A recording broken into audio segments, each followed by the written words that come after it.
नमस्कार, आपका स्वागत है। आप देख रहे हैं हॉर्नबिल टीवी भारत। मैं हूं आपके साथ होरितान न्यूमैन। मध्य प्रदेश के मुख्यमंत्री डॉक्टर मोहन यादव ने 50 वर्ष पूर्व 1975 में देश में आपातकाल लागू किए जाने का घटनाक्रम याद करते हुए इससे लोकतंत्र का काला अध्याय और लोकतंत्र पर धावा बताते हुए कहा, जिन लोगों ने इसे लगाया वे ही पूरी दुनिया में इस कलंक के लिए जिम्मेदार है। ये लोग कभी इससे बाहर नहीं आ सकते और इस कलंक से मुक्त नहीं हो सकते। मुख्यमंत्री डॉक्टर यादव ने 25 जून को इंदौर और 26 जून को भोपाल में लोकतंत्र सेनानियों की उपस्थिति में संविधान हत्या दिवस कार्यक्रम में भागीदारी करेंगे। मुख्यमंत्री डॉक्टर यादव ने इस अवसर पर अपने संदेश में कहा कि लोकतंत्र सेनानियों ने लोकतंत्र की रक्षा के लिए लड़ाई लड़ी। इस दौर में निरपराध लोगों को जेलों में बंद कर दिया गया। अनेक लोगों ने आपातकाल की पूरी अवधि में जेल में गुजरी। आपातकाल में लोगों पर बेइंतहा अत्याचार किए गए, कई प्रतिबंध भी लगाए गए। हमारे लोकतंत्र सेनानियों ने अनेक कष्ट सहे, लेकिन लोकतंत्र सेनानी लोकतंत्र की रक्षा के लिए अडिग रहे। मुख्यमंत्री डॉक्टर यादव ने कहा कि लोकतंत्र में आपातकाल के 50 वर्ष बाद एक सबक की तरह है। दोबारा कोई भी इस तरह के आपातकाल लाने की हिम्मत न करे। मुख्यमंत्री डॉक्टर यादव ने लोकतंत्र के सेनानियों और प्रदेशवासियों को बधाई दी, जिनके कारण आज भारत सबसे बड़ा लोकतंत्र और दुनिया के बड़े गणतंत्र के रूप में स्थापित हुआ है। विभिन्न स्थानों पर काले दिवस के आयोजन की चर्चा करते हुए मुख्यमंत्री डॉक्टर यादव ने कहा कि आपातकाल के भुक्तभोगी सदैव इसे याद रखेंगे। साथ ही यह भी कामना की कि ऐसा खराब दिन कभी न आए। मुख्यमंत्री डॉक्टर यादव ने सभी जीवित लोकतंत्र सेनानियों को उनकी जिम्मेदारी पूर्ण भूमिका के लिए बधाई दी, जिनके कारण हमारा लोकतंत्र आज जिंदा है। तो आइए सुनिए। आपातकाल के 50 वर्ष लोकतंत्र का काला धब्बा स्वर्गीय प्रधानमंत्री इंदिरा गांधी जी ने अपने चुनाव को अयोग्य घोषित करने के इलाहाबाद हाईकोर्ट के फैसले के खिलाफ जाकर के मनमर्जी से अपने निजी स्वार्थ के कारण से कांग्रेस की नेत्री ने जो निर्णय लिया है, ये हम सारी जिंदगी कभी भूलेंगे नहीं।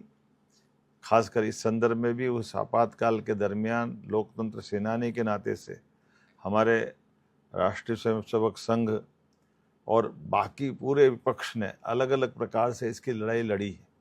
लोग निरपराध उस जेलों में बंद हुए 19 महीने के लिए, उन पे बेइंतहा अत्याचार किए गए। कई कष्ट से हमारे लोकतंत्र सेनानियों ने लोकतंत्र की रक्षा की और ऐसे में आपातकाल का 50 वर्ष आने वाले समय में ये सबक बने कि कोई दोबारा इस प्रकार की हिमाकत न करे। मैं अपने सभी लोकतंत्र सेनानियों को, प्रदेशवासियों को, देशवासियों को बधाई देना चाहूँगा, जिनके कारण से आज हमारा लोकतंत्र दुनिया का सबसे बड़े गणतंत्र के रूप में स्थापित हुआ है। मेरी अपनी ओर से कल ये जो काला दिवस पूरा देश मना रहा है, मैं स्वयं भी उस कार्यक्रम में शामिल होने वाला हूँ और हम उम्मीद करेंगे जीवन में कभी अपने गणतंत्र पे ऐसा खराब दिन ना आए जब कभी कोई इस प्रकार का आपातकाल लगाने की कोई हिम्मत करे। खास करके कांग्रेस के उस समय के किए गए कुकृत्यों को जनता जीवन भर याद रखेगी और हमको ये इससे सबक भी लेना चाहिए। मेरी अपनी ओर से वो सभी लोकतंत्र सेनानी जो आज वर्तमान में है, उनको मैं अपनी तरफ से बधाई देता हूँ, शुभकामना देता हूँ, जिनके कारण से लोकतंत्र जिंदा है। और जो दिवंगत हुए उनके प्रति मैं परमात्मा से कामना करता हूँ। निश्चित रूप से उनने अपने जीवन में इस लड़ाई को बहुत अच्छे से लड़ा है। इतिहास उसको सदैव याद रखेगा। एक बार फिर सभी लोकतंत्र सेनानियों और प्रदेश के प्रत्येक गणतंत्र के नागरिकों को बधाई। भारत देश में इमरजेंसी लगे हुए आज पूरे 50 साल हो गए। 25 जून को 1975 में पूर्व प्रधानमंत्री इंदिरा गांधी ने देश के इमरजेंसी लागू किया गया था। इमरजेंसी 50 साल पूरे होने पर बीजेपी ने विरोध करते हुए आज के दिन को संविधान हत्या दिवस बताया। इमरजेंसी पर विधायक रामेश्वर शर्मा ने विरोध करते हुए कहा कि इंदिरा गांधी ने इमरजेंसी लगाकर बाबा साहब अम्बेडकर द्वारा बनाए गए संविधान की हत्या की थी। पंडित नेहरू ने से लेकर राहुल गांधी तक कांग्रेस को जब जब मौका मिला तब तब कांग्रेस ने बाबा साहेब अम्बेडकर का अपमान किया। कांग्रेस ने बाबा साहेब अम्बेडकर के जीते जी उनका सम्मान नहीं किया और उनके जाने के बाद भी उनका सम्मान नहीं किया। यहाँ तक कि उनका अंतिम संस्कार करने के लिए राजघाट पर जगह नहीं दी गई और उनके परिवार से हेलीकॉप्टर का आने जाने का किराया भी वसूल किया गया। कांग्रेस खुद बाबा साहेब का अपमान करती है और बाद में उनके नाम पर राजनीति करती है। रामेश्वर शर्मा ने कहा, हम संविधान को कभी बंद नहीं करने देंगे। कांग्रेस सत्याग्रह का ढोंग करना बंद करे और कांग्रेस बाबा साहेब का अपमान करने का प्रायश्चित करे। आगे सुनिए। तैयारी कर रही। अब नियमों में बदलाव किए गए, कहा गया है कि पीसीसी ऑब्जर्वर भी अपनी रिपोर्ट देंगे, आईसीसी ऑब्जर्वर। बार बार नियमों में बदलाव सर, बार बार नियमों में बदलाव किया जा रहा है संगठन सृजन में। आप क्या पूछ रहे? मैं ये कहता हूँ, उन्होंने कहा कि जो बीजेपी से करीबी नेता हैं उनको पद नहीं दिया जाएगा कांग्रेस में। देखिए, अब भारतीय जनता पार्टी से दूर कांग्रेस का है कौन? पहले तो ये छांटा जाएगा, तो वो कौन छांटेगा? छांटने वाले ही भाजपा से जुड़े हुए हैं। क्या कर लोगे? क्यों? जहां प्रगति है वहां संसार का झुकाव है। प्रगति कहां है? प्रगति नरेंद्र मोदी जी के नेतृत्व में भारत की प्रगति है। इसलिए भारतीय जनता पार्टी के बारे में कुछ भी अब प्रचार करना एक तरह से बचकानी हरकत है या बच्चों का खेल है।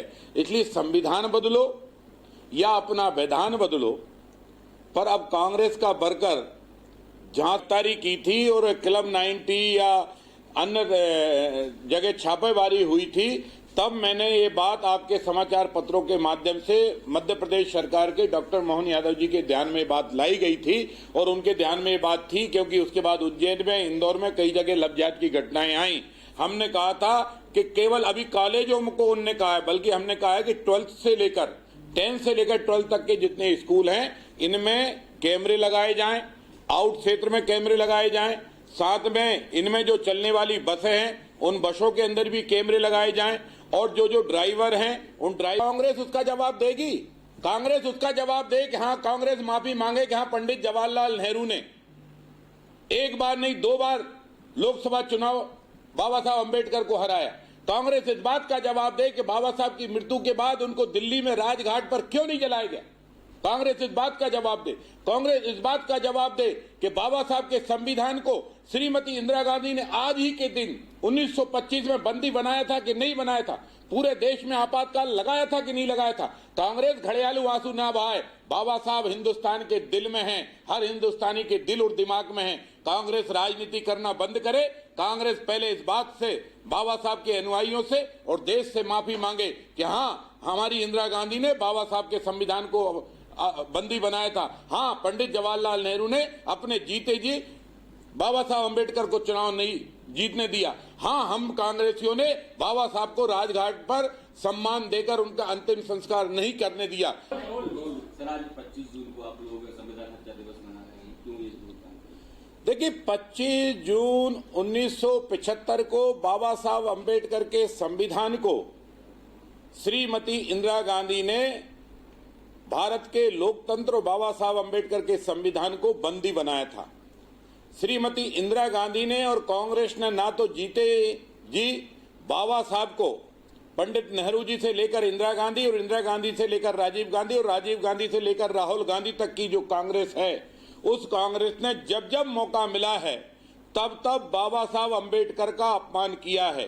पंडित नेहरू जी ने 2 बार बाबा साहब को लोकसभा का इलेक्शन चुनाव हराया और बाबा साहब को जीते जी उन्हें पार्लियामेंट के अंदर नहीं जाने दिया। बाबा साहब की मृत्यु के बाद राजघाट पर बाबा साहब को स्थान नहीं मिला।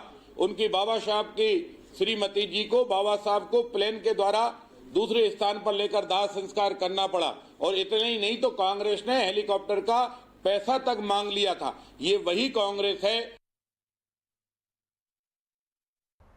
उत्तर प्रदेश के मुख्यमंत्री योगी आदित्यनाथ के हॉस्पिटल पहुंचे और हॉस्पिटल में भर्ती केपीआरगंज से विधायक और पूर्व मंत्री फतेह बहादुर सिंह का हालचाल जाना।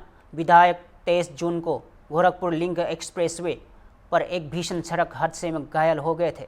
मुख्यमंत्री योगी आदित्यनाथ ने डॉक्टरों से फतेह बहादुर सिंह के इलाज की विस्तृत जानकारी ली। एक्सरे कॉपी को उठाकर देखा, डॉक्टरों से चोट के बारे में पूछा। डॉक्टरों ने एक्सरे कॉपी में उन्हें फ्रैक्चर हड्डी दिखाई। उन्होंने उपचार में किसी प्रकार की कटौती नहीं बरताने का निर्देश दिया। विधायक के परिजनों को हर संभव सहयोग और मदद का भरोसा भी दिलाया।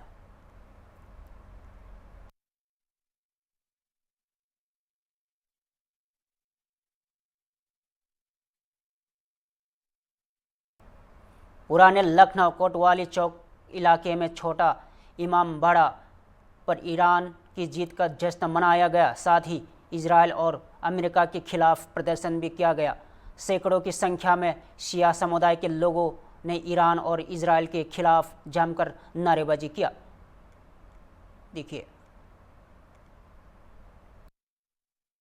जहां तक मैं समझता हूं ये सीज़फायर नहीं है, क्योंकि ट्रंप की कथनी और करनी में, अमेरिका की कथनी और करनी में, इजराइल की कथनी और करनी में फर्क है। क्योंकि उनकी जनता, उनकी पब्लिक उनके खिलाफ हो रही थी, वो समझ रहे थे कि ईरान की पब्लिक उनके खिलाफ होगी, मगर उनकी जनता और उनकी पब्लिक उनके खिलाफ हो रही थी। अमेरिका की 70-80% पब्लिक और इजराइल की पब्लिक इस बार के खिलाफ हो गई थी पूरी तरीके से, लिहाजा ये मजबूरी बन गया सीज़फायर उनके लिए। मगर अगर से अमेरिका या इजराइल ने फिर से ईरान पर हमला करने की सोची तो ईरान इससे भरपूर तरीके से इंशाअल्लाह इसका जवाब देगा। और ये ना समझिए कि ईरान ने तलवार न्याम में रख ली है, क्योंकि ये खैबर के मानने वाले हैं, मौला अली के, और जिस तरीके से हजरत अली अलैहिस्सलाम ने खैबर फतह की थी 40वें रोज, उसी तरीके से ईरान ने इजराइल को और अमेरिका को फतह करके जमाने को दिखा दिया। इस युद्ध में क्या खुशाइन चीज निकल के जारी जलसा प्रेस कॉन्फ्रेंस में, और ये जश्न फतह है, जश्न फतह है। अमेरिका अपने को सुपर पावर समझता था और इजराइल आयरन डोम समझता था। जिस तरीके से ईरान ने अमेरिका और इजराइल के मुंह पर जबरदस्त तरीके से तमाचा मारा, वो वाकई में एक मिसाल है, एक तारीख लिखी जाएगी। आयतुल्लाह सैयद अली खामनाई साहब ने जो कर दिखाया वो वाकई में अपनी एक मिसाल है। इसलिए कि ज़माना ये समझ रहा था कि हम चुटकियों में ईरान को ख़त्म कर देंगे, तो ये चुटकियों में ईरान ख़त्म होने वाला नहीं है। जिसे रेत की दीवार समझ रहे थे ईरान को, वो शीशा पिलाई हुई दीवार साबित हुआ। मैं हुकूमत हिंदुस्तान का, गवर्नमेंट ऑफ इंडिया का भी शुक्रिया अदा करना चाहता हूँ कि गवर्नमेंट ऑफ इंडिया के ईरान से बहुत अच्छे रिश्ते हैं। और मैंने जिस वक्त वज़ीर आज़म हिंदुस्तान नरेंद्र मोदी जी को लेटर लिखा तो वहाँ से एम्बेसी ने बहुत जिम्मेदारी से हमारे ज़ायरीन को भेजने का सिलसिला जारी किया और नो फ्लाई जोन को फ्लाई जोन में तब्दील किया, और फ्लाई जोन में तब्दील करके पूरी तरीके से ईरान से बहिफाजत हमारे ज़ायरीन, जो हमारे तीर्थ यात्री, जो श्रद्धालु वहाँ थे, तीर्थ यात्रा करके ज़ियारत करके लौट रहे थे, वो बहिफाजत वहाँ से लौट रहे हैं। आप हजरात के दिल में जो जो सवालात हों वो सवालात कर लें, ताकि मैं फिर, और हजरात उलमा तशरीफ फरमाएं यहाँ के ऊपर, आप सबसे वाकिफ हैं पूरी तरीके से, ताकि आपके सवालों का जवाब दिया जाए।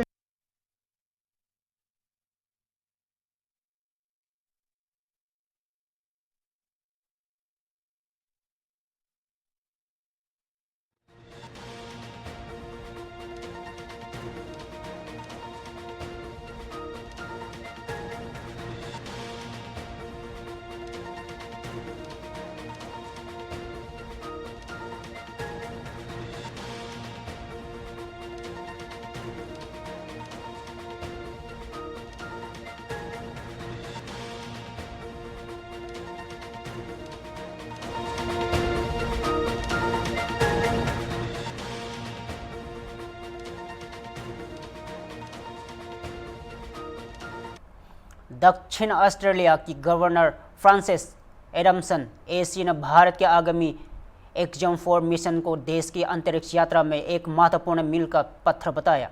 इंडिया स्पेस कांग्रेस में बोलते हुए एडमसन ने मिशन के लिए अपनी शुभकामनाएं दी और अंतरिक्ष अन्वेषण में बढ़ते अंतर्राष्ट्रीय सहयोग की प्रशंसा की।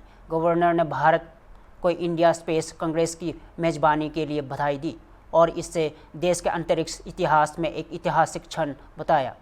निजी अंतरिक्ष उड़ान पहल एक्जियम 4 मिशन में भारत की भागीदारी वैश्विक अंतरिक्ष सहयोग में इसके बढ़ते प्रभाव को उजागर करती है, खासकर ऑस्ट्रेलिया जैसे देशों के साथ। सुनिए।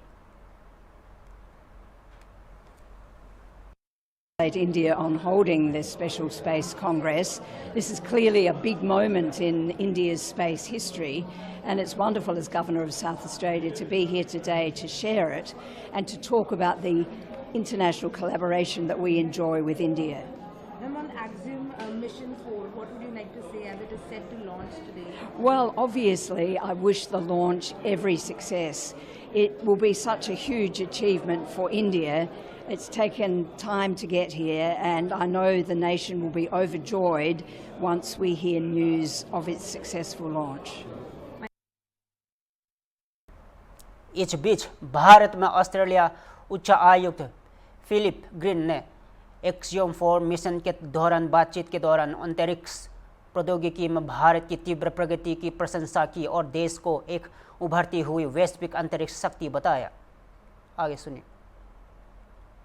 Australia and India are natural partners in space.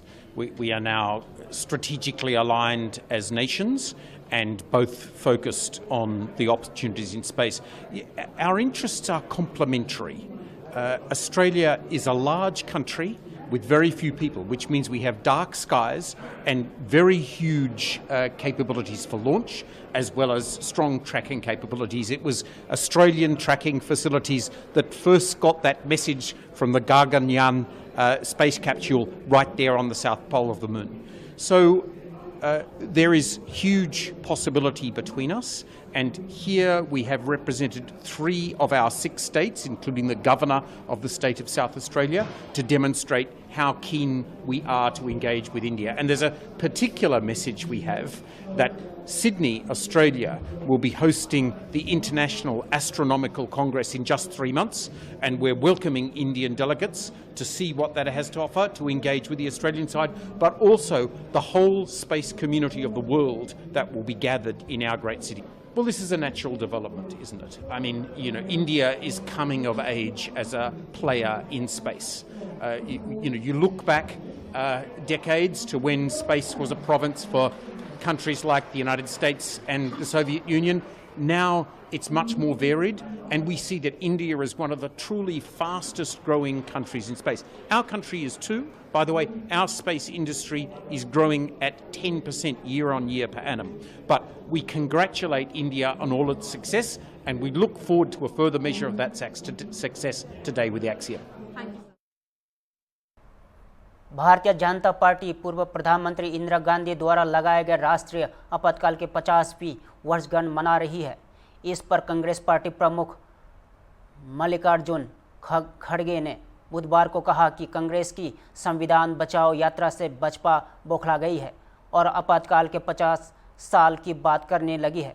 उन्होंने कहा कि जो लोग अपने कार्यकाल में कुछ खास नहीं कर पाए, वे बेरोजगारी, महंगाई और नोटबंदी के मुद्दों पर भी कोई जवाब नहीं दे पाए और आपातकाल के 50 साल पूरे होने पर संविधान हनन दिवस के रूप में मनाना अपनी विफलताओं और बार बार बोले गए झूठ को छिपाने का प्रयास है।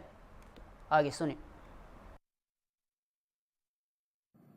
आज उनको बुद्धि भगवान ने दी, ये कहूं, क्या जनता ने दी, ये कहूं, मारा अब उनको बुद्धि आ गई जब हमारे 1 साल से चल रहा है संविधान बचाओ यात्रा, उससे बीजेपी घबरा गई। घबराने के बाद ये जो पूरे देश में चला था, तो घबराकर इन्होंने ये संविधान के खिलाफ कुछ ना कुछ वो कहना उनको है, तो इसीलिए वो क्या कर रहे हैं कि 50 साल का इमरजेंसी की बात अब कर रहे हैं। मैं कौन क्या कहा ये नहीं बोलना चाहता हूं, मैं सिर्फ इतना ही बोलना चाहता हूं, जो लोग अपने गवर्नेंस में नाकामयाब रहे, कुछ नहीं कर सके और उनकी विफलता इतनी है कि लोग आज इन्फ्लेशन के लिए पूछ रहे हैं कि भाई इतनी महंगाई बढ़ रही क्यों? उसका सवाल का उनके पास जवाब नहीं है। बेरोजगारी का नहीं है, भ्रष्टाचार का नहीं है, आर्थिक बदहाली जो हो गई, नोटबंदी जो हो गई, बाहर का काला धन लाने की जो बात हो गई, वो सब कहां है? और इनके जो फेल्यूअर्स है, झूठ जो बातें इन्होंने बार बार करते आए हैं, तो उस झूठ को छुपाने के लिए, अपने बातों को छुपाने के लिए वे आज ये नाटक रचे हैं। और उसी के साथ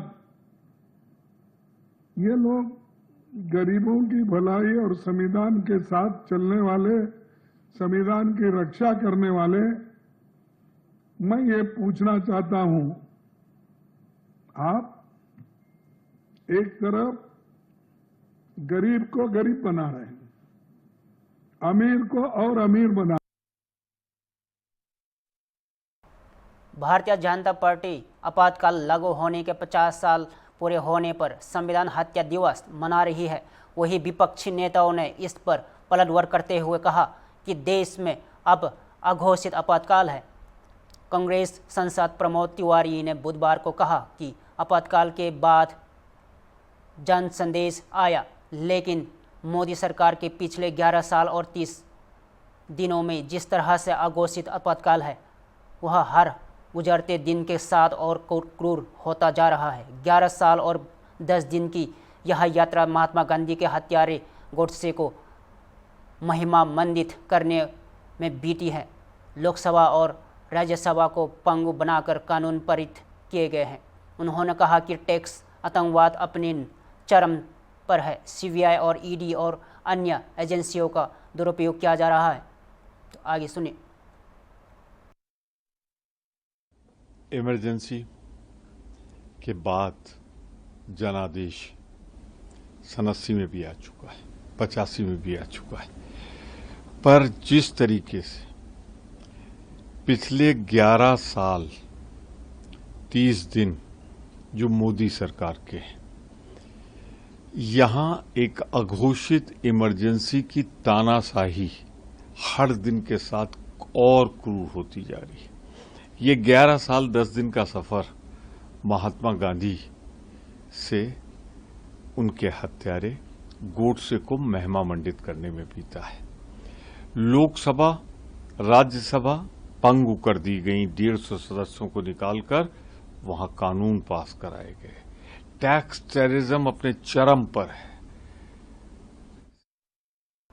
अभी के लिए इतना ही। ताज़ा खबरों के लिए देखते रहिए हॉर्नबिल टीवी भारत।